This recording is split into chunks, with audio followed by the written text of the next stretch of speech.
I'm honored to welcome Mr. Luis Valles Valdivieso, the chair of the INC of an international legally binding instrument on plastic pollution, who will provide the opening remarks for this session. Mr. Luis, are you here with us? Yes, thank you very much, Marta. Good morning, good afternoon, good evening. I can see good friends, colleagues, and different people, and I'm really honored to be here with you with such a high-level panelists and very important topics. And first of all, thank you very much to Ocean Plastic Leadership Network and to invite me for these dialogues. I think is quite important, and as I said, I thank you very, very much. What is important, I think not only for me, but for everybody, is recall and have in mind what is our mission in what we are doing in this negotiation. Our mission is to end plastic pollution. And that's why we are negotiating. That's what we are tracking, debating, and negotiating a treaty that it must be a credible tool to end plastic pollution. As you mentioned, Marta, we have had already 3 rounds of negotiations, INC 1, 2, and 3. And these 3 INCs has given us the opportunity to understand each other, to listen to everybody, all delegations, all member states, to interact with the stakeholders, to get, as I said, to understand each other. I think we are in a very important point at the moment to start with a text and negotiating text in INC-4. That's the idea. As you know, in INC-3, we didn't get a mandate, a formal mandate to an intersessional work. But I have seen, and I'm really, I can see the energy of delegations, and I'm really proud of that, to see how people work in INC-3 and how constructive the negotiations were in the contact groups, but also to see that energy that we had in Nairobi also to be, I see it now in the intersessional, and I see delegations, delegates, countries, and stakeholders keep working like today, like seeing this event, I see that energy that we need. It is quite important for me as a chair to build a good structure, an organization of work for INC-4. It is important that our negotiations keeps going on. I have said, and I will repeat, we are ready to work as much as we can to have a good negotiation in Canada, to deliver in Canada. It's crucial for me to structure. I think there's a microphone in some, because I have an echo here, but yeah, okay. No, I was saying that it's important to have this structure and organizational work for INC-4 to have a good negotiation, to work in a constructive way and to negotiate the text. Soon we will have the revised draft text. It will be released at the end of the year, maybe even before the 31st of December. And it's important that we get to understand, well, we get to read, we get to understand, and we are ready to talk about that text. As I said, we do not have a mandate, a formal mandate for intersessional, but still that doesn't mean that we cannot work, that we cannot talk to each other. And that's what I'm doing. I was in COP28 talking to different delegations. I am completely open doors to talk to yes, countries, delegates, but also stakeholders to keep working. And as I said, to construct a very good structure for our negotiations in INC-4. I'm going to participate in the regional meetings with the different regional consultations in person. Also, there will be some virtual meetings. As I mentioned, I'm meeting different delegations. And also, I'm planning to have, of course, informal meetings with heads of delegations between now and INC-4. Again, I encourage not only member states, but also stakeholders to talk to each other, to get to understand, as I mentioned, each other's position. We, negotiators, delegates, yes, we know how to negotiate, but we need you. We need the civil society to be with us, to contribute in this process. You have data, you have information, you have already work in different MEAs, and we need that support. Civil society, NGOs, scientific community, private sector, we need all stakeholders on board. And that's what I'm trying, and I'm doing it. And for me, again, completely open doors to facilitate conversations and this understanding. Thank you very much, Marta. Thank you so much, Mr. Luis. That was really helpful to shed a little bit of light into the process moving forward. Now we will move to the INC-3 digest according to Christina Dixon from the Environmental Investigation Agency. Next slide, please. Hello, my name's Chris Dixon. I'm the Ocean Campaign Leader at the Environmental Investigation Agency, and I was asked to take us on a little bit of a tour of what happened at INC-3. So without further ado, I will just kick us straight off. So this slide is just to show where we are in the negotiations. So since the resolution was adopted early last year, we've had 3 rounds of negotiations, which brings us effectively to the midpoint in the negotiations. We had Uruguay, we had Paris, we've just had Nairobi, INC-3, and then next year we'll be going to Ottawa in Canada and Busan in South Korea before concluding the negotiations by the end of next year and opening the agreement for adoption in 2025.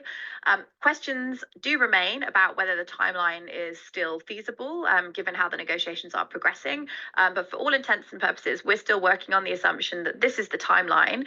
So we're now in the final year of negotiations for a new plastics treaty. So I've just put this slide in as an example of 2 of the kind of framings that we saw at the meeting in Nairobi last month. So one was about the ghost of Paris, and that, to me, what that means is what we saw in Paris was a bit of an explosion in terms of multilateralism. We saw divergent views from member states on some very key elements, such as rules of procedure, which is quite fundamental to how the negotiations are conducted. And so what happened is we lost a lot of negotiating time because of these divergent views and spent a lot of the meeting essentially in these kind of informal huddles where member states were trying to thrash out solutions and move forward in the negotiations. Whilst that was achieved, we did lose a lot of time. And so looking at the timeline and where we are now, there was a kind of call to invoke the Nairobi spirit when thinking about INC-3. And I take this to mean the fact that the resolution itself was negotiated in Nairobi last year, and it was a really great example of multilateralism, cooperation, countries coming together to really forge a vision for an ambitious and effective plastics treaty. So as the INC-3 meeting was being opened, there was this call, let's channel this spirit and try and have a productive negotiation. So going into the meeting, there were a couple of really key objectives, which were then around these objectives was essentially how the meeting was structured. So the ideal outcomes of the meeting were really to achieve a first full reading of the zero draft text. The zero draft was basically the basis for the negotiations. It was the thing that we were working with, the main document, to get a mandate for a further or first draft of the text so that we could move forward to text-based negotiations. So right now, the zero draft is basically a compilation of ideas with options in it, and states aren't really able to actually negotiate text, the should, the shall, etc., because we're still working really with a compilation of ideas. And then the other thing that was really important was to get a mandate for intersessional work. So intersessional work is the work that happens between meetings, and it ensures that states are then able to have more substantive conversation, exchange views, and really advance ideas before just getting into the negotiating room. There were some threats to achieving these outcomes. One is the fact that the rules of procedure issue wasn't fully resolved in INC-2. So there was this thing called an interpretive statement, which was agreed as a kind of placeholder, but it's not a permanent solution to the issue around voting rights, for example. So there was always a risk that rules of procedure would come back again as a topic at INC-3.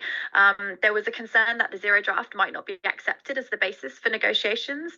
The zero draft is developed from what happened at INC-2 and the submission processes from member states.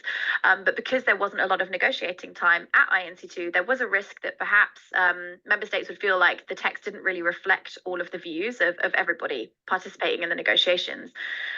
There was also a concern about this idea that the kind of one-day meeting on scope and principles could spill over into the negotiations and hold things up. So that some member states might say that we're not going to start negotiating until we've resolved the question of what is the scope of the instrument. So that was a risk. And then finally, this concern that there might be a flurry of inputs and new ideas, new text for the zero draft, which means that the text that states are working with becomes extremely bloated and very difficult to work with. So what happened then? So there were actually 2 full readings of the zero draft across 3 contact groups. So the work was divided into what's called contact groups. So one was dealing with the kind of core substantive obligations of the treaty. The second was looking at implementation measures, so things like financing, national implementation plans, that kind of thing. And then the third was really everything else. So it was a bucket to capture the conversations about things that weren't discussed at INC-2 and intersessional work. These groups weren't all happening in parallel, but they were happening throughout the week in different formulations. There was an initial refusal to accept the zero draft as the basis for negotiations, but this didn't really go anywhere, so it wasn't a substantive threat actually to the overall functioning of the meeting, and the work was ultimately completed throughout the week.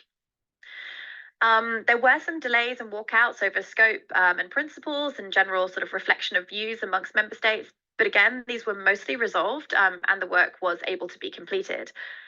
On the other risk, well, there were over 400 submissions made during the negotiations, which means that the revised draft is now over 100 pages long. On the one hand, this means that it's a huge amount of text to be working with. It's going to be very difficult to refine this into something coherent to have as the basis for negotiations at INC-4.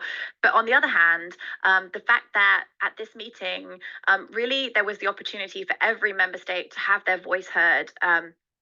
And we saw many of the, for example, like high ambition countries taking more of a backseat to allow space for others to hear their, to share their views and air those views and make text submissions. So I think at the kind of closing out of this meeting, we can certainly say that every group of member states has had their chance to express their view on what should go in the plastics treaty. So hopefully that can put us in good stead moving forward. I guess another point that's worth mentioning is that we did see the emergence of a kind of alternative to the high ambition coalition, which was a group of like-minded countries, including, for example, Iran, Russia, and China, who are kind of proposing a different view for what the treaty should involve, with more of a focus on downstream interventions. So what were the outcomes then of INC-3, bearing all of that in mind? So firstly, there is a mandate for the incoming chair to synthesize and revise the treaty draft. So as you may be aware, we have a new chair from Ecuador who's going to be chairing the next phase of the negotiations. It's not a mandate for a first draft, but it is a kind of updated version of the text that we have right now.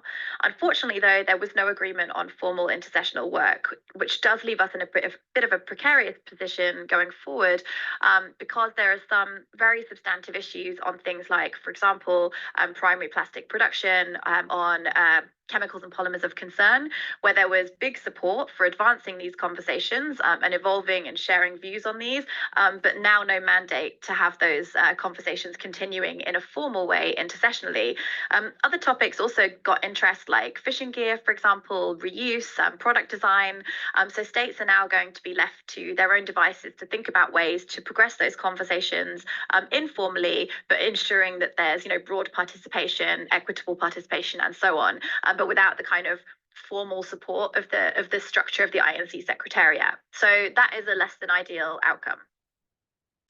Other things, just to kind of wrap up on the digest. So I mentioned that there was the emergence of this new like-minded group of countries, which garnered a lot of media coverage throughout the week, and was something certainly that got everyone thinking about what this means for kind of the future scope of the instrument, what it might entail, and how the negotiation is going to play out over the next year. There was also quite a lot of media coverage around the fact that there were a huge volume of fossil fuel lobbyists at the negotiations. So we're starting to see those corporate lobbyists taking a much more active interest in the negotiations and participating in them. There was some interesting discussions, for example, a side event on conflict of interest policies to sort of think about, what does this mean, especially looking at, the COP negotiations happening in parallel, and many of the sort of similar actors involved there. What does this mean really for the effectiveness of the plastics treaty? We saw the civil society and rights holder movement being extremely active, from holding a demonstration in Nairobi to participation in side events, organizing events for Indigenous peoples, really bringing a very broad stakeholder view to the negotiations, and as observers ensuring that this global community of civil society and rights holders are the watchdogs of these negotiations. And then we also saw other stakeholder groups like the investor community showing interest and writing a letter to the High Ambition Coalition governments in advance of INC-3 to kind of really push for that effective and ambitious direction for the negotiations. And we also saw the Scientists Coalition being incredibly active and kind of pushing for an ambitious plastics treaty, and that really relies on science that's free from conflict of interest and is robust. So that is a whistle-stop tour of INC-3. Happy to answer any questions in the chat. Bye. All right, thank you so much to EIA team for putting this together. And now we'll be moving forward to our next item on the agenda, which is the release of the UK National Trade Dialogues INC-3 report. And I would love to welcome now Dr. Julius Piercy, the UK lead negotiator on plastic pollution treaty for the UK government. Dr. Julius, are you here with us? Yes, I'm here. Thank you so much for having me. Wonderful. Next slide, please. For those that are not familiar with this program yet, we're happy to announce that the Ocean Plastic Leadership Network received an agreement from the UK government, including a ministerial approval, for continuation of the UK National Trade Dialogues on plastic pollution throughout the treaty INC schedule. And we are happy to inform that we also completed the first round of meetings for INC-3, including sectoral, plenary meetings, surveys, and now, as of today, we are publishing the official report from this multi-stakeholder engagement that you'll be able to actually access through a link in the chat shortly as the first responders and the first observers. And in terms of insights from the report, well, you can move to the next slide, and Dr. Julius Piercy will give us a few quick insights about what we have identified through those convenings till date. Yeah, absolutely. I mean, there's a lot in the report to digest, so I just want to boil it down, if I can, to kind of three key takeaways. So the first is that there was absolute cross-cutting participation. I think there's 46 organizations that included industry across the value chain, from plastic production to consumer goods, retail, waste management, and then there's civil society, academia, and government representation too. So it really had that broad participation, a bit like the participation in these dialogues as well.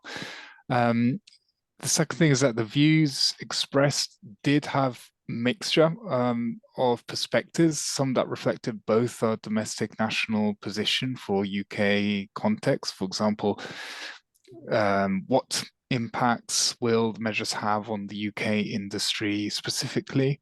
But it also had a much more of an international flavor as well from many of the, which reflected, I suppose, the broad participation and the some interests of different organizations to understand more how the treaty is going to address the issue globally as well.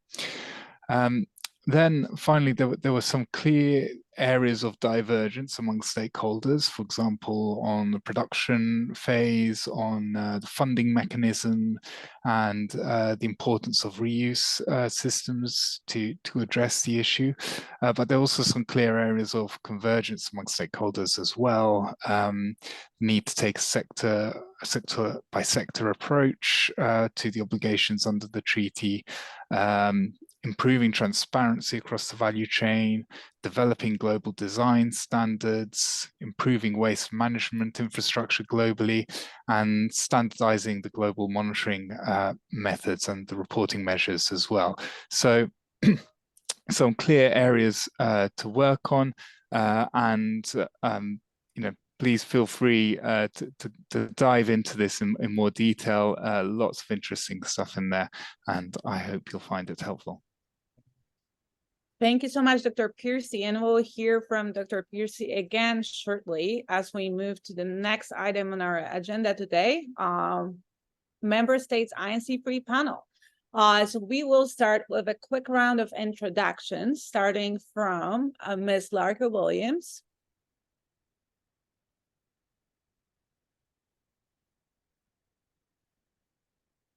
Hello, Ms. Larka Williams, are you with us? I am, yeah. Oh, wonderful. We'll also hear from Dr. Julius Piercy, and we'll also hear from Mr. Danny Rahadiansa with Indonesia. We're currently trying to connect with Dr. Makaria of Kenya. He's having some internet difficulties that we've been informed, and I see him actively trying to participate, so hopefully we'll hear from him. But in the meantime, we will get started with our panel discussion, starting from Mr. Danny. Are you here with us? Can you hear us? Yes, I can hear you clearly. Wonderful. Well, we have a few questions, and I do want to address this right away to the entire audience, that there will be a chance for a Q&A at the end. So if you do have additional questions, you're free to add them in the chat. We'll do our best to address them at the end of the panel. So a few questions for you, Mr. Danny. As a co-facilitator of one of the free contact groups at INC-3, could you share with us an overview from your perspective of key opportunities and challenges from the process so far? Well, thank you very much for the question. At the outset, I would like to thank you and express our gratitude for inviting me to speak in this event. I believe that we need to keep this positive momentum from INC-3 to INC-4. Furthermore, I would also like to echo what the chair said in his opening remarks, that INC-2 and 3 have given us the basis for understanding for each other's position, priorities, challenges, and visions. And as he said, all countries have made essential contribution to this process. So I think we need to build on this positive trajectory. And with regard to your question, I'm of the view that there are at least two key opportunities here. Number one, we already have this consolidated revised text that will be released in a couple of weeks now as a compilation of work from all the three contact groups. This is a big achievement from INC-3. As you are aware, not all contact groups in INC-3 started from the same page, right? CG1 and CG2 were the continuation from INC-2, while CG3 was a trailblazer, if I could say. But in the end, with the strong commitment of all member states, we managed to have something in writing to fill in the placeholders. So I think that's my point number one. Secondly, the second key opportunity, I think INC-3 has identified issues where we need to further work in close collaboration with other member states and also with various stakeholders. I'm just focusing on what the issues in the contact group 3, for instance. Like on the preamble, there's a great convergence that it has to be succinct and overarching. Scope, we need to base on the resolution 514. Definition, we have collected all those information. Principles, yes, we need further work on that. And on the institutional arrangement, everybody, I think, agree that we need COP, and we will have some, subsidiary bodies. And I think those are the key opportunities for us coming from INC-3 to 4. But then, at the same time, if we are not careful, we may also face two key challenges, namely, of course, already mentioned by Chris, intersessional work and the legal drafting. We were so close of having consensus on intersessional work. We need to continue working closely on INC-4 so that we can get that agreement on this intersessional work towards INC-5.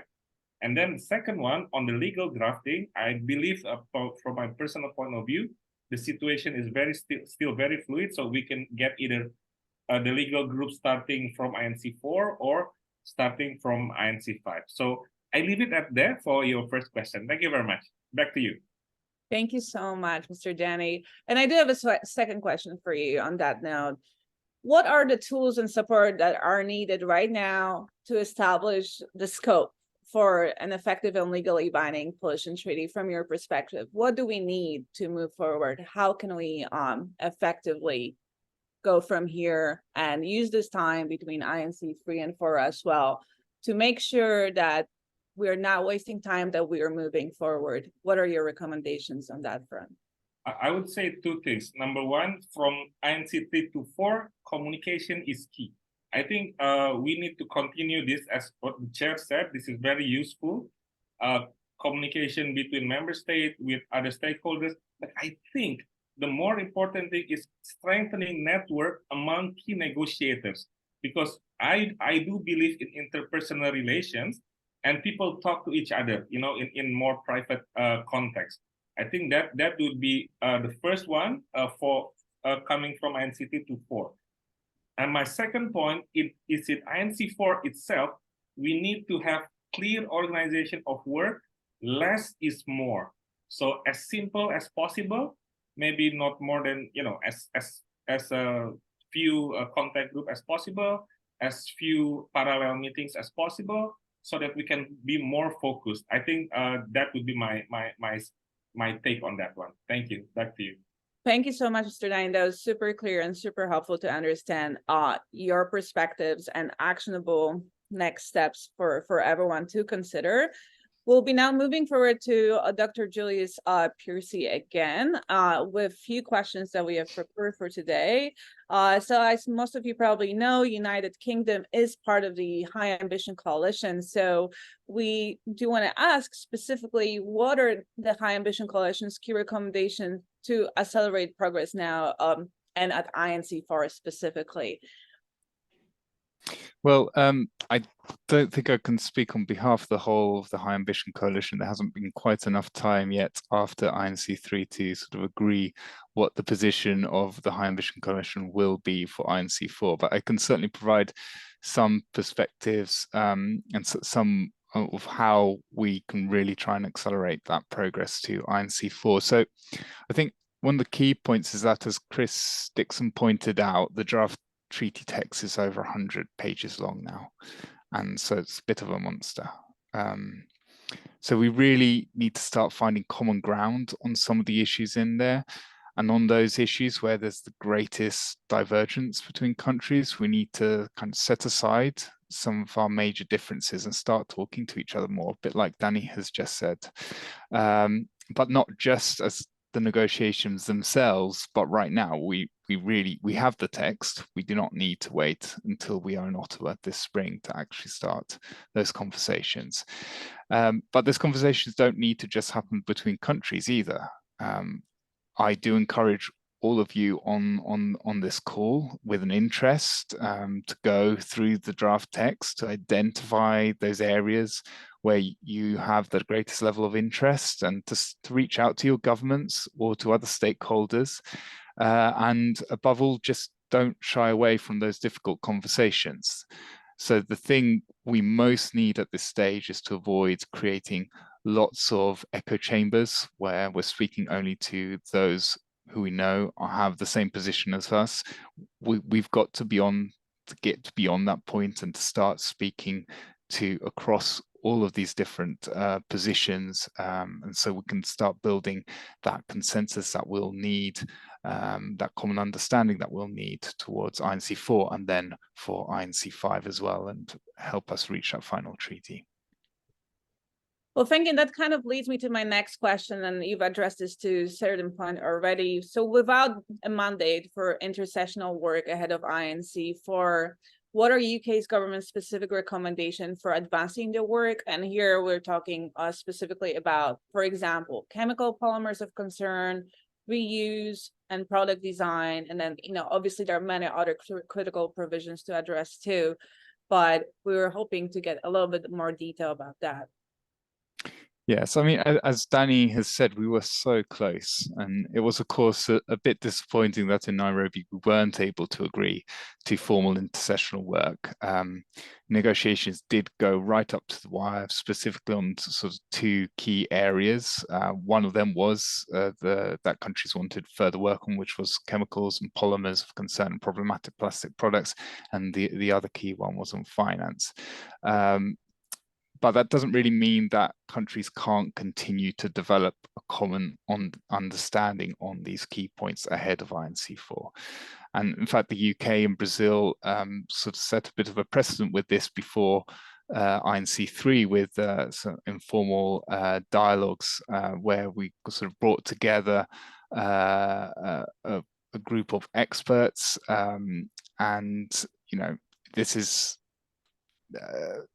the experts from all over the world. I am a scientist by background, but in no way do I pretend that to understand everything around the treaty. There are so many different facets. I need to understand a bit of everything at a high level, but I really recognize the importance of having those experts in the room, having those experts to have those conversations between the different sessions. And so we really develop that understanding in a scientifically sound manner as well. And so with this work with Brazil, we sort of brought together the experts to identify some of the criteria that could be used to identify polymers and chemicals of concern, as well as problematic plastic products. And you can access the report it's on the INC-3 website under the in-session submissions. But regardless of what informal work is undertaken, I think there is a real need for countries to coordinate on this work, to avoid duplication, to make sure that it has the greatest level of buy-in from as many countries as possible. And so again, the key is not to work in isolation, but it's to collaborate, it's to coordinate. And this really needs to be a joint effort by all of us. Thank you. Wonderful. Thank you so much for the clear message. And now we'll move forward to our next and last speaker of the member state panel today, Ms. Larke Williams. Welcome, Larke. Hi, everyone. It's good to meet you. And I actually want to thank my fellow panelists for being here. This is such an important opportunity for engagement, and just really recognize the leadership from Danny and several other countries that were co-facilitators, the former chair from Ambassador Mezaquadra, and the new chair, Ambassador Valles, and the UNEP in support of the INC. We really are starting to make progress, and it has been a tremendous effort. Wonderful. Thank you so much. And then a few questions for you, Larke. So from US perspective, what is needed for an effective instrument on plastic pollution in order to meet the goal of finalizing the text that's currently got 100 pages of by the end of 2024? Please tell us. Very curious to hear about all that. Yeah, I'm really hopeful. I mean, I think there's a lot to be done. I think Julia's touched on many of the things I'm going to touch on, but I think we have a real opportunity to develop something that's going to be incredible in changing the world and solving this problem, and transforming our relationship to plastic. So I could go through a litany of things, but I'm going to give you some sort of broad areas to sort of think about this. 3 broad areas that I think are going to be instrumental as we move forward. So the first is, we need an instrument that's going to promote science-based solutions throughout the life cycle of plastic. And these need to be working towards eliminating the leakage of plastic into the environment and increasing circularity. And that has to be the bedrock of this instrument. We're just not going to have an instrument that is going to be effective without this. And so for us, developing an instrument structure that supports ambitious action by all parties throughout the life cycle of plastic, while also recognizing there's going to be a need to prioritize specific interventions at that national level. So that's sort of what we need as action moving forward.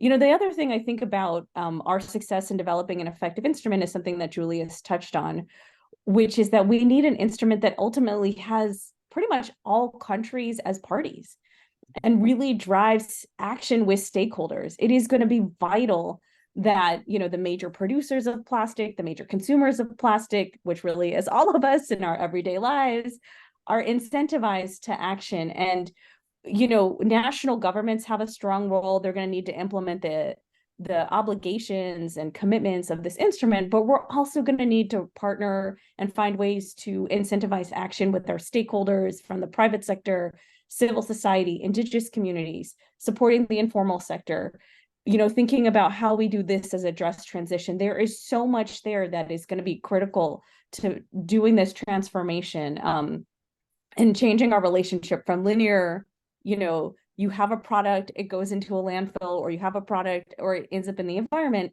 to moving to circular, where you have a product and there is a way to process it to be back into a circular approach for plastic. So that's really the second thing, is we need to drive action with countries that become parties to this instrument, and we need to drive action with different stakeholders, private sector, civil society, et cetera. The third thing we really need to think about for an effective instrument is we're going to need to work together to get this draft and to move it from INC-3 forward. And I think this is really, I really want to pull on some of the threads that Danny and Julius outlined. We didn't get as far as we hoped. We heard Christina talk about this, and I think there was some disappointment among many of us that we sort of weren't able to kind of launch into negotiations. That said, I think we did a really important thing, which was we developed a draft text that has support from countries, and we have support to move this draft text forward to be the starting point and the basis of negotiations at INC-4. And I just want to take a minute, this is a monumental step forward to actually have something that essentially has agreement by everyone that we can really start negotiations. And it took us a long time to get there. And now that we have it, it is a big text. It's a lot to work through. Fortunately, the Secretariat's going to clean it up for us and take this text that came out of the different contact groups that Christina talked about and put it together. And so that's going to be publicly available by the end of the year. The Secretariat, in the decision to sort of move this text forward, was tasked with, standardizing the formatting, not making substantive changes, and putting that on the INC website by the 31st of December of this year. So we as governments are, probably starting, I know the United States is starting to really wade through that text, look at the options and think about, exactly what Julia said. What can we support? What does it make sense for us? This is an opportunity to understand the obligations that other countries have put forward and to think about how we can find those areas of convergence so we work towards a singular vision for this instrument. And so I think this puts us in a really good position for Ottawa in April and thinking about what we need to do. And so, I am quite positive. I think, we have to sort of maintain that positive momentum as we move forward. Thanks. Thank you so much, Lorik. And one more question to you before we wrap this up. How can non-state actors engage more actively in this process? I know this has been addressed across the entire conversation so far, but if you do have a clear kind of colors and requirements that you want to address, that would be really helpful. Yeah, I mean, I think it's a lot of pressure for governments and thinking about how we're going to succeed, but I think it's good pressure. We need to have the world watching us, and they are. And I think this strong engagement from civil society, especially, to help us really understand, not just what we need to do, but how it impacts communities, how we can support this transition to be just for everyone, is critical. I think it's critical for us to also understand, how this is going to impact our economies, how this is going to impact industry. I think it's really vital that we have this approach during the negotiations, that we listen to everyone, that we have opportunities for engagement. And so I've been really heartened to see, just the level of sort of side events and opportunities to hear from different delegations. to hear opportunities to find how we're going to be able to develop this instrument and how the different types of obligations and approaches could be impacting, our stakeholders. So I think that's really critical, and I really want to see that continue. And I know the United States really welcomes that engagement with our stakeholders, and continuing to sort of have those conversations. And it's something that we prioritize as our government, and I think many other governments do as well. But I don't think it stops there. This is not a problem that can sort of wait until this instrument is addressed. We need to take action now. And so the United States on the margins of UNGA last September launched the End Plastic Pollution International Collaborative with about $15 million of seed funding. And our collaborative is designed to catalyze solutions, innovation, and investment. We're still working on the governance structure now, but there is an opportunity to really sort of find a way that we can build out the reach, and to have a greater reach than any philanthropy or NGO or company or even national government could have on its own. And so, we're up and running, and we really want this to be a place that we can sort of just continue to actually work on solving plastic pollution, even as national governments are thinking about this instrument. When we get to implementation of the instrument, that's also another place where it's going to be vital for stakeholders to have a role. And so for us, we're working with Samoa to develop something that we've called the Friends of the Action Agenda. It's something we supported strongly in the development of the mandate for the instrument, that UNEA resolution. And this action agenda we envision as a space to really drive action that complements what national governments are doing. National governments are going to have their obligations and commitments in the instrument, but that's not going to be sufficient for solving this problem. We are going to need to continue to see strong action from the private sector, from civil society, from others to really push on solving plastic pollution. So, I think there's a lot to do there, and really welcome engaging with stakeholders if they have questions or ideas for us. We think it's so important to just really uplift a lot of the work they're already doing and to sort of build on it. Thanks. Amazing, Lorik. Thank you so much. And we do have a second for any additional questions that you might have to the member states. If you do have specific questions, this is your time. And on that note, we will be slowly moving and prepping for the next section of today's agenda. And that will include, if we can bring our slides back shortly, will include a presentation of a global plastics treaty modeling tool from Dr. Nivedita Biani and Sam Pottinger, representing BNF Ocean Science Lab today. So shortly, we'll hear from those two, and they will give us a live demo of their tool and walk us through some of their findings. Dr. Navita and Sam, are you there? Hi, yes, we're here. Wonderful. Thank you for this opportunity. And with that, I'll hand it to Sam to kick us off. Great, thank you so much. And before I get too far, thank you to the network and this fantastic group assembled here today for this opportunity to speak.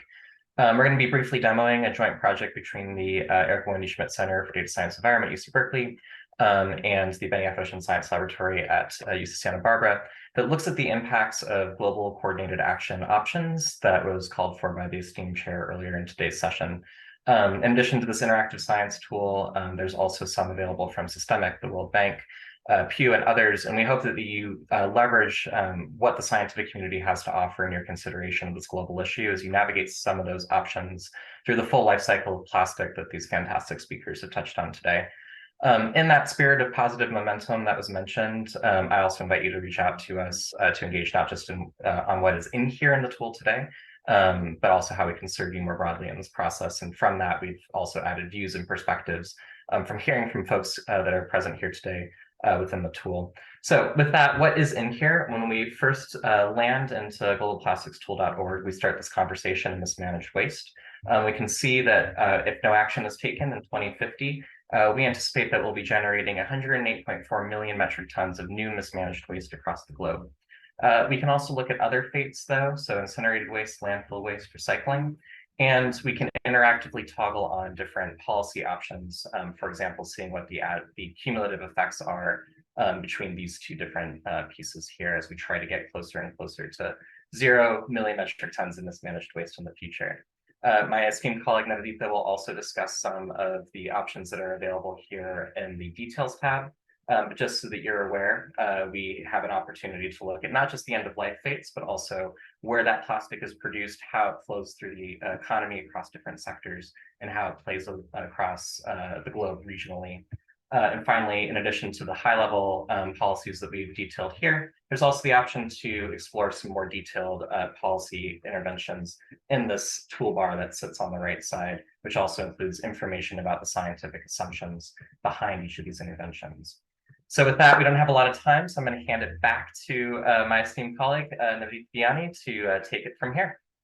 Awesome. Thank you, Sam, for this overview. So I just want to reiterate, it is an open, it's the opposite of a black box. You can look at exactly what and how we've done this modeling exercise.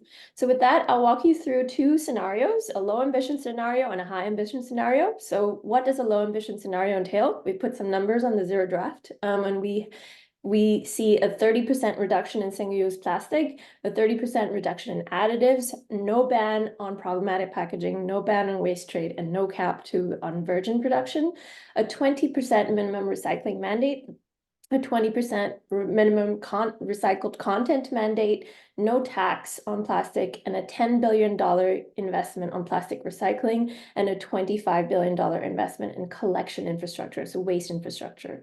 This would lead to about 77 million metric tons of mismanaged waste by 2050 globally. This is definitely better than the 108 million metric tons of mismanaged waste by 2050 if we continue at the BAU level. If you go to the details tab to look at what this means globally and you scroll down, you can see that the massive mismanaged waste actually comes from the rest of the world, 59 million metric tons. And so this speaks to the need for data and to regionalize this model for more countries to be able to kind of address this issue. And with that, we can go back to the main overview tab. And what happens if we toggle all of these policies at their highest level? So instead of 30, we go to 90% reduction in single-use and additives, a ban on polystyrene, a ban on waste trade, a cap to 2025 virgin production levels of polymers, a 40% minimum recycling rate, 40% minimum recycled content, a high packaging tax, and just $100 billion investment in plastics recycling and circularity, and $100 billion for collecting everything that we throw into the larger environment, right? And so with this, we get to about 13 million metric tons of mismanaged waste by 2050, which is great, seeing that it would have been 108 million metric tons without any of these policy interventions. I'll just speak to the details tab on this. And if you go to consumption, you'll see just that the largest mass is in packaging in that reduction of mismanaged waste, which has the lowest lifetime distribution, as in its use phase is very short. And so with this, I'll say just a few words on the cumulative amounts. So, with the high ambition, you would get to about 115 million metric tons cumulatively from 2010 to 2050. Whereas with a low ambition, the cumulative mass would have been 260 million metric tons. With this, we invite our stakeholders, you, the users, to play with this tool, to look at what this might look like for your country, and really just use it interactively. And as you think about what the future INCs will hold, and how any of these policies would play out on your country level agenda. With that, I'll hand it back to Sam. Yeah, thanks so much, Navdeepa. As Navdeepa mentioned, obviously something that's really important in this perspective is thinking about equity, thinking about where plastic is produced, where it ends up at its end of life. This tool is open source, and as Navdeepa mentioned, if you have things that you want to explore within this scientific context, you're not sure how to do it in the tool or want to add something to it, you can contact us through this webpage, which again is global-plastics-tool.org. And with that, I will hand it back to Marta with a thank you again for inviting us to speak today. Thank you so much, both of you. And I did share a link for everybody here to be able to access your tool right away. and actually play with it and find out a little bit more. And please feel free to connect back with questions to Dr. Nivedita and Sam. With that in mind, we'll be moving forward to our stakeholder dialogue today. And the topic of today's stakeholder dialogue will be EPR and financing model for plastic pollution treaty. And our moderator today will be Dave Ford, the founder of Opulent. Dave, are you with us? Hello, everyone. How are you? And thanks so much. And really excited about this next panel with stakeholders around EPR financing models that are going to potentially show up in the plastic pollution treaty. So really excited to introduce Allison Lin, Global VP of Packaging from Mars, Stuart Harris, Senior Director of Global Plastics Policy for the ACC, Jeremy Douglas, Director of Partnerships with Delterra, and Dominic Charles, Deputy Director of Plastics for the Minderoo Foundation. So I'd love to start with Allison. Allison, hey, are you there? Hi, good morning. How are you? Good afternoon, good evening. Hello. So, really appreciate you being here, representing both Mars and the Business Coalition. Could you give like a 30-second overview of the Business Coalition before we jump in? Yeah, sure. And I see a lot of my Business Coalition fellow members and supporters here. So hello to everybody out there. The Business Coalition is a group of about 160 organizations throughout the value chain of plastics that's coordinating for an ambitious legally binding treaty. There's over 60 of us on the ground in Nairobi, and we're advocating for measures across the life cycle of plastics, including reduction, reuse, driving circularity for what's left, as well as remediation and prevention of plastics. All right, well, thanks so much. Allison, we can hear you, but maybe, I don't know if you can speak a little bit louder. I think that came through, but a little bit louder might be helpful. So yeah, just to jump right into it. So businesses respond to regulatory certainty. And what are sort of the ambitions of the Business Coalition around EPR and financing? What are your recommendations to provide a certain and sort of fruitful ground for implementation of the plastic pollution treaty? Yeah, sure. So if I look at certainty and what the global treaty can provide, the one is harmonization of regulation, and that's really important for businesses because we're operating across multiple countries. And right now we're working with a lot of different regulations, which makes it very difficult for us to design our products as well as advocate for policies around the globe. Second, if I look specifically on financing and EPR, we're working with a lot of different EPR regulation around the globe today, which also is, again, very difficult to adhere to as well as design towards. And what we're hoping to get, either through the plastic treaty and through national actions, is looking at EPR that addresses both reduction, reuse, circularity, as well as the ability to look at phasing out materials that are problematic. So I think most people think of EPR purely around the circularity aspect, but there's a lot more that well-designed EPR can do. Again, like incentivizing reduction of plastics overall, incentivizing good reuse models, and incentivizing the usage of plastics that are easier to recycle, and incentivizing good design of products. So there's a lot more that EPR can do than what is traditionally thought of for doing, and well-designed EPR can address plastics across the whole life cycle. Copy that. Thank you. And what are the tools and support needed to develop these frameworks? Like where can that, addressing the role of both accountability for both governments and industry in this negotiation process? Yeah, absolutely. I'll paste the link into the chat in a second here, but there is a CGF paper on EPR and well-designed EPR, as well as an amendment on eco-modulation. So that's a group of brand owners, many who are part of the Business Coalition, who have looked at what has worked well within EPR policies. We don't need to reinvent the wheel. We've seen what works and what doesn't work, and we've kind of consolidated that into one paper. So again, I'll paste the link to that into the chat in a second there, but that's a good resource to look towards. Awesome. Thank you so much. We really appreciate it. And if there's questions from everyone as a panelist with a little time at the end, please feel free to just drop them into the chat. We really appreciate that. And Allison, thanks so much for sort of giving us the high level positioning of how the Business Coalition is looking at EPR and financing. So we'll appreciate it. All right. Next, we are going to bring up Stuart Harris from the ACC. And Stuart, you there? I'm here, Dave. Thank you very much. Good morning, good afternoon, good evening to everyone.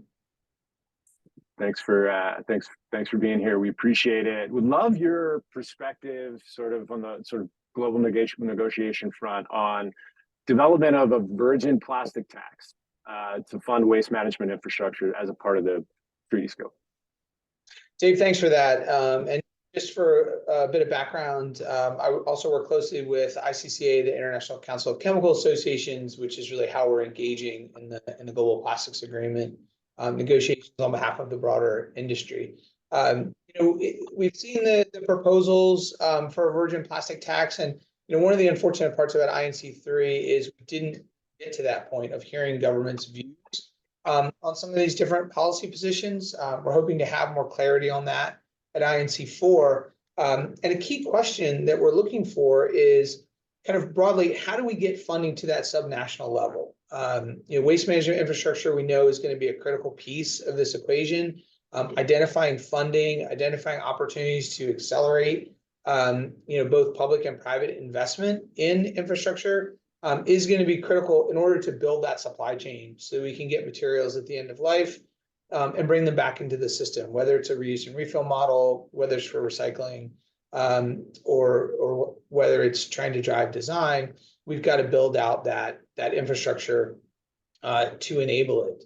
I do also want to pick up on Allison's comments about EPR. We really see EPR as a critical policy tool to unleash that investment. And we recognize that it can't fund the infrastructure alone.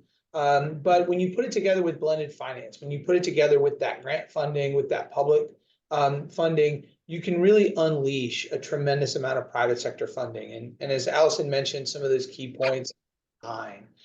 So using eco-modulation, using EPR as that policy tool, and providing governments with some of those principles to help accelerate the investment, accelerate that transition to circularity. We think the combination of funding in infrastructure and policy tools like EPR is really the kind of the 1-2 that we need in order to make this jump to a more circular economy for plastics.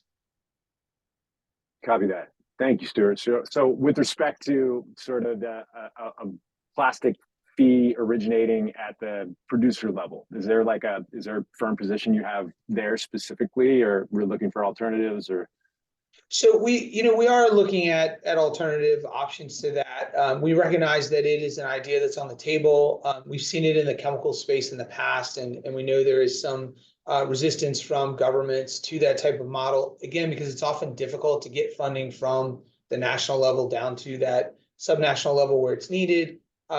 We also are looking at what are those existing financing mechanisms that are in place that can be effective. So whether it's Circulate Capital, Lombard ODA, the Alliance to End Plastic Waste, how can we leverage some of these existing public and private funding mechanisms? And how can the global agreement create a platform, create a structure to enable governments and stakeholders to understand what funding is out there, how to get access to it, and then how all these different funding pieces can work together to achieve that goal that we heard the ambassador say at the beginning of eliminating plastic pollution.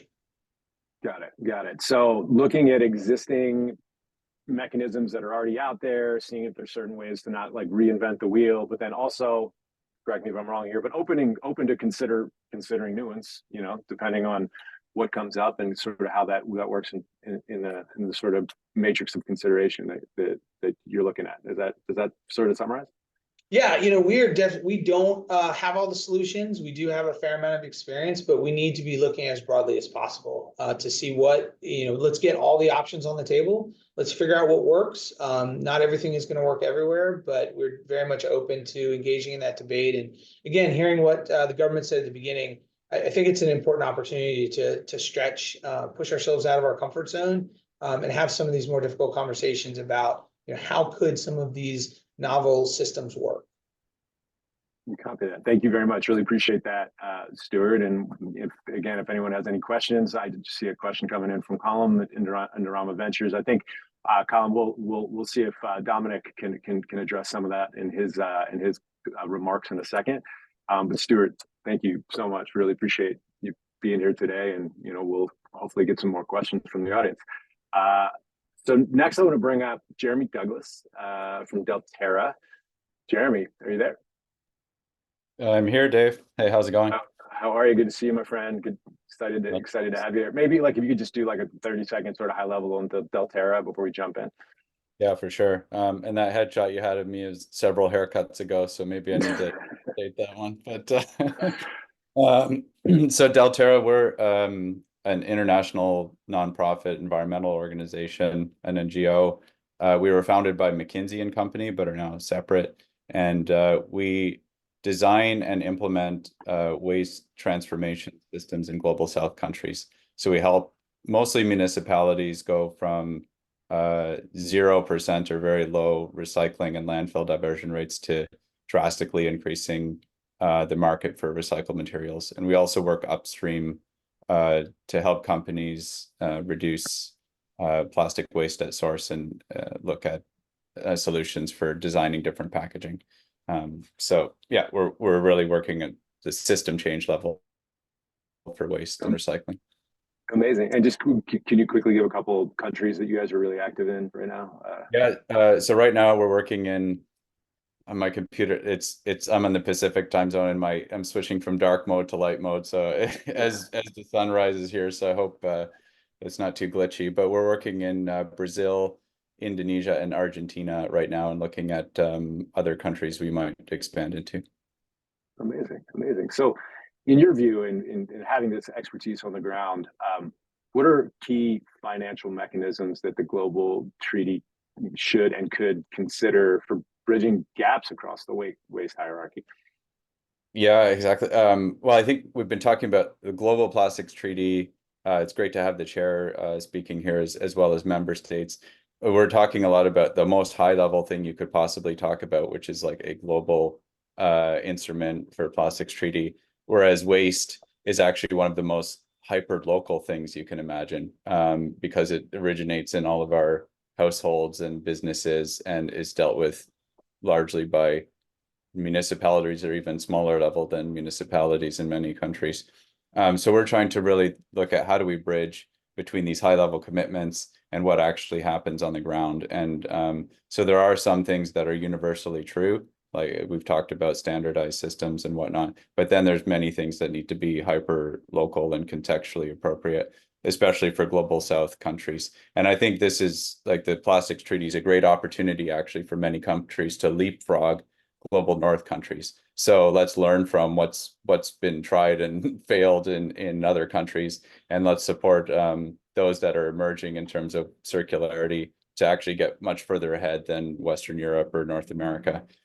So to come to financing, I think there's 4 specific elements where there could be solutions. EPR is one we talked about already, and we can go into more detail.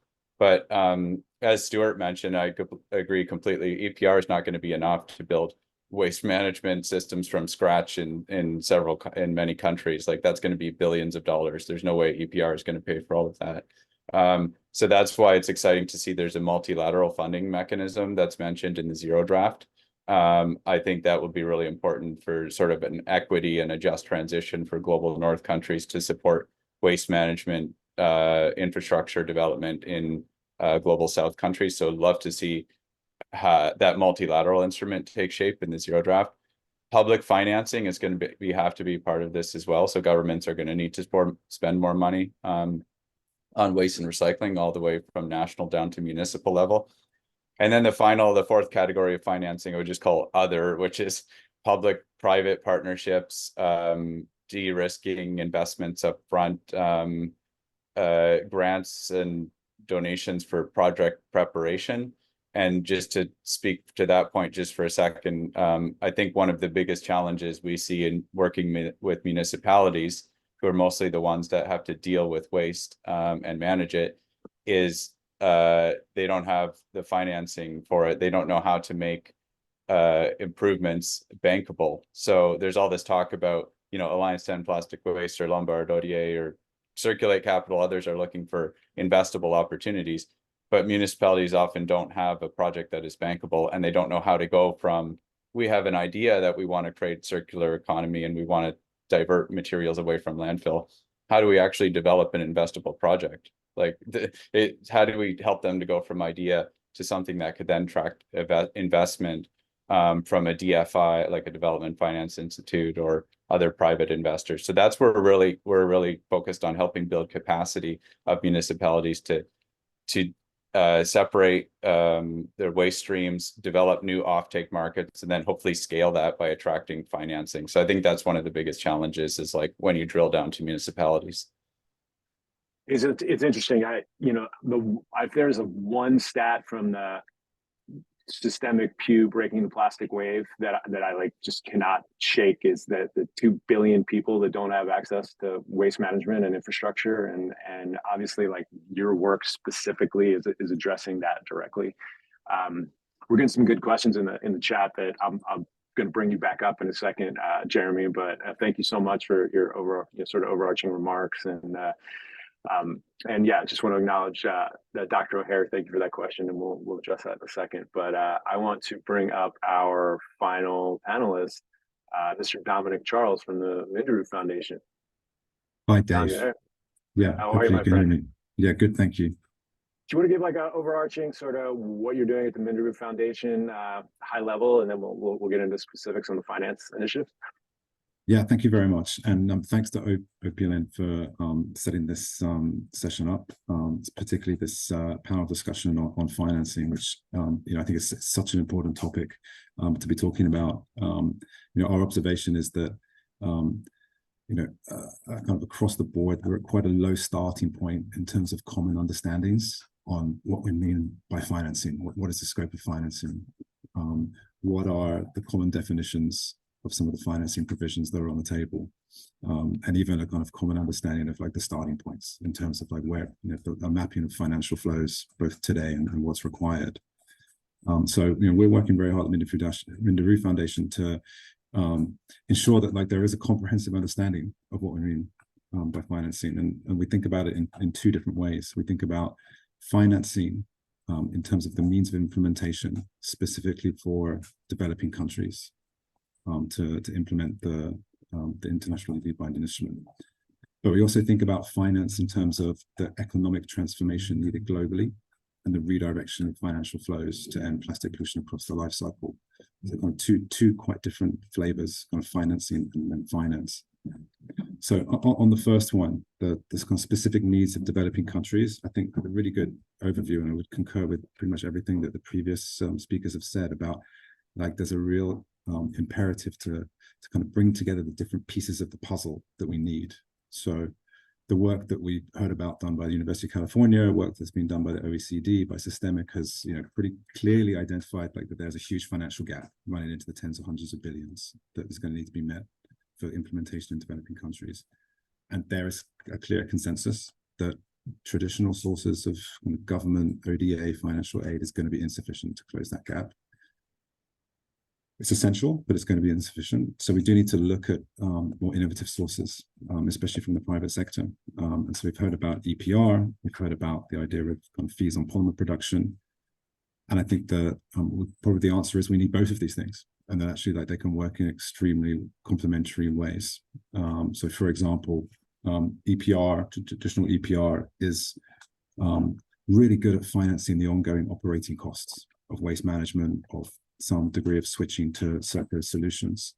But I think Jeremy and Stuart said the same thing. It's less good at funding the upfront capital costs of getting those systems up and running. And that's where something like a fee on global polymer production could be really effective. It could also be really effective at funding some of the things that are literally out of the scope of EPR. So, for example, funding the cost of remediating legacy plastic pollution. So the economic costs to fishing communities, to tourism, or to remediate biodiversity hotspots. And then also funding some of the costs of the just transition, particularly thinking about living wages for waste workers. So I think kind of just to underline the point that we kind of probably need just the right tools for the right problem. And it's going to be a combination of all of these things, as Jeremy said, public finance, both domestic and international, EPR, but also beyond primary production. Copy that. So your latest, can you, so to sort of like even crystallize that or like dig down even a little bit further. So the Minderoo Foundation's latest sort of finance-centered initiatives, right, are the Global Plastics Fee and then the Finance Leadership Group on Plastics. Can you sort of break that out? You sort of touched on, could you sort of break into each? And you were definitely we have some good questions around the Global Plastic Fee that I'll get to. Yeah, sure. So we in October published a design study on what a plastic pollution fee could look like, the different options, how it could be effective both as a financing instrument, so to fund implementation in developing countries, but it could also be used as an economic instrument to accelerate the transition from fossil fuel-based plastics to circular alternatives. We're going to follow that study up with an impact study that actually does the kind of economic modeling to look at different fee levels and how that might actually work, and also look at the potential impacts on consumers, for example, of increased polymer prices. So that's kind of like one part of the piece. That's the kind of financing piece, the developing country part. The Finance Leadership Group on Plastics is really about how do we create economic transformation, a massive redirection of financial flows globally. And there we're in co-sponsoring with UNEP FI, a group of banks and insurers who are committed to ensuring that the private finance sector has a voice and a role and a seat at the table during the negotiations, and to ensure that the treaty delivers what they need to fully fulfill their role. And so they recently, just before INC-3, also published a paper on what some of those needs are. And I'll just kind of name a couple of the major ones. So, for example, there was a strong call for having a clear objective and core obligation within the instrument to align financial flows, both public and private, with the objectives of the treaty. And that's an equivalent kind of objective that you have in Paris Article 2.1c and in the Global Biodiversity Framework Goal D. Currently, the Zero Draft doesn't have that kind of provision. So there's a sense that that's kind of rowing back on the need to ensure that private finance is fully kind of embedded into these kind of multilateral environmental agreements. Copy that. I mean, so like in a perfect world, when you immersing the finance and investor sort of engagement into the matrix, like what would be the sort of most ideal, how could that be catalytic, and what could happen on the other side of that if as this initiative is successful?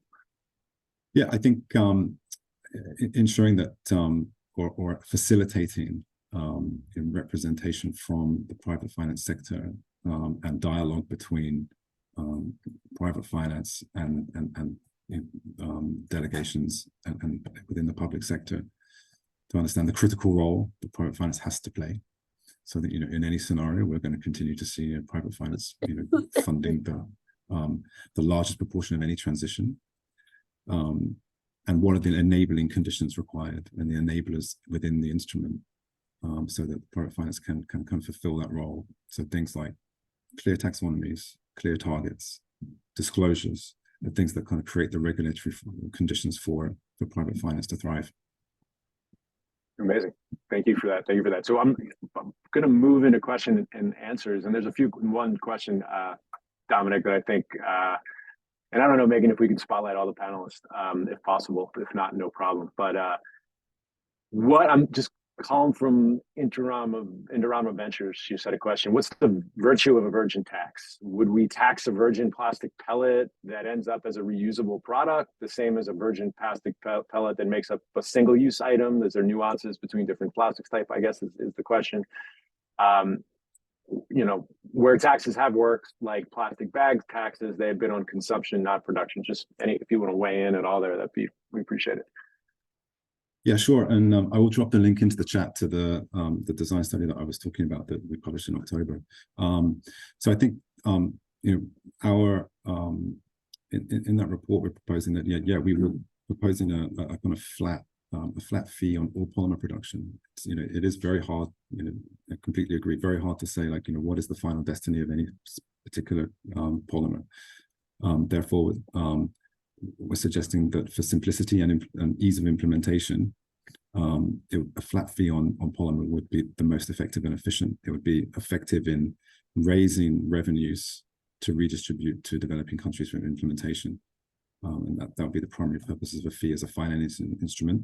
And then I think actually in the chat, one of the colleagues on the call has actually already given a good answer on how a fee can be effective as an economic instrument by closing the kind of economic gap between the costs of producing fossil-based plastic versus recycled plastics. And today, those fossil plastics do not carry the same externality costs of collection, sorting that recyclers are having to bear. So it can work in both ways.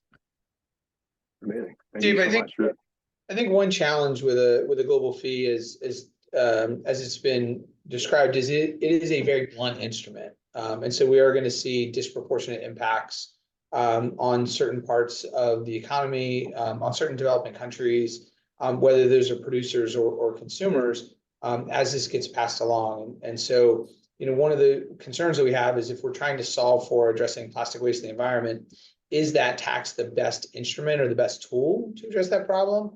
It certainly is a tool and it can be effective, but are there more effective tools that can help us address whether it's the infrastructure gap or whether it's the leakage of plastic into the environment that we're trying to solve for that won't have that same kind of socioeconomic impact that a tax would have? So it's an interesting question. But when you look at, for example, China produces about 32% of global resin production. The rest of Asia, if you take Asia as a whole, is a little over 50% of resin production. That's a large impact in terms of producers that would be borne by a mix of developed and developing countries. And depending on how that gets passed on, through the system, you could see those that are least able to afford it paying those costs versus those that are more able to afford it if you focus on more of an application based approach. Thanks, Stuart. I'll let jump in like with a really short reply. I think it's important just to say again that we're not proposing a fee as the single source of financing. That it has to be complementary to EPR, to public finance, both domestic and international. And actually, I think the modeling we're doing suggests that it may well be a minority part compared to EPR. If EPR funds ongoing operating costs, a fee could fund upfront capex costs, so maybe a tenth of the contribution. So it's kind of the right tool for the right job, and all of these whether it's funding from the public sector or the private sector, they all have the potential to have a knock-on impact on consumer prices. You don't get nothing for free. So I take the point that we have to be careful on understanding like what those impacts would be. But I think that applies to all the provisions that are on the table. I think there's a lot of questions around subsidies, and one of the messages in the chat just now came up around the fossil fuel treaty, subsidies, et cetera, et cetera. Anyone care to weigh in on that, and then we can get to the just transition question. I was gonna, Allison, please feel free to go ahead. I was actually going to ask Dominic about it. Okay, well, I'd maybe just give one specific subsidy example and of something we've done, and I feel like maybe some of the financing discussion and EPR is over-indexing on collection, but is not focusing enough on stimulating new markets for the collected materials. And so collecting it is one thing, but then if it just goes to landfill or is burned, it's like it didn't really accomplish what we were trying to do with the circular economy. So in Argentina, in one of the cities we work in, we noticed that through behavior change, we were able to get people to separate materials really well. And cooperatives where the waste workers are collecting a lot of flexible plastics, pretty clean waste stream, and it was going to the MRF. But then there was no market for it. So even though it's being collected, it just ended up going to landfill anyway. So we piloted something where we said, if we pay you an additional incentive for each ton of the hard to recycle flexible plastics, will you bail that? And then can we match you with an off-taker? So someone who will actually use that material then for new products. And that actually worked out really successful. So we started out at $150 a ton incentive for this plastics. And then we're actually now reducing it as they start to get economies of scale and are developing a long-term offtake agreement with a company that's turning it into gutters and hoses. And it's not closed loop recycling, but there isn't really closed loop recycling for flexibles right now anyway. So that's the sort of thing where I think financing can come in order to stimulate new markets for materials right now that aren't going into a circular economy. I just want to jump in, and I think Jeremy has just made an exceptional point, is we've got to look at this through the lens of circularity. And so, all these investments in collection, are not effectively leveraged if we don't have those markets. And so I think that's one of the challenge facing governments is, how do you stimulate circularity and send those signals to the private sector to ensure that we do it? And so we need to find ways to replicate that work that Delterra's done. And well, thank you everyone for that. We just have 3 more minutes. And I want to make sure we get to really important question around just transition. And I mean, Allison, you weighed in the chat. Maybe you can just, do the panelists support just transition considerations in EPR, and specifically in how that intersects with the waste, the millions of waste pickers around the world.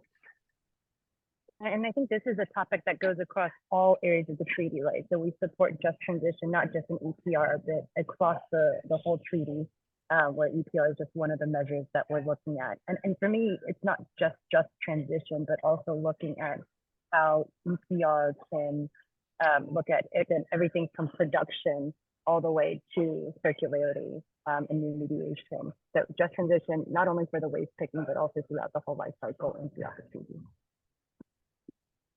Thank you so much. Thank you to everyone. I do want to acknowledge Sam from Greenpeace's point in the chat around addressing global targets on production as a complementary measure. So thank you, Grant. Thank you, Sam, for weighing in there. And at this point, we're really excited after a year of another year with the Global Treaty Dialogues. This is our, I think, 2.5 full years of doing this here at the OPLN. We're just incredibly grateful for the entire community, from activists to industry that are leaning in on this. We are a neutral convening platform, and that's been the way that we've been since our origination. And moving into this sort of slowdown period for most of us, definitely most of us in Europe and North America coming into holiday season.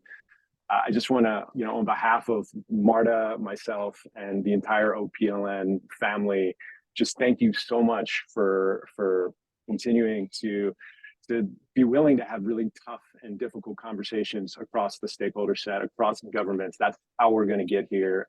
2024 is primed to be an incredibly catalytic year with respect to this treaty, both in Ottawa and in South Korea, as we're driving for this conference of plenipotentiaries in early 2025 to ratify a treaty. And I think on behalf of everyone from OPLN, we 100% believe it's possible.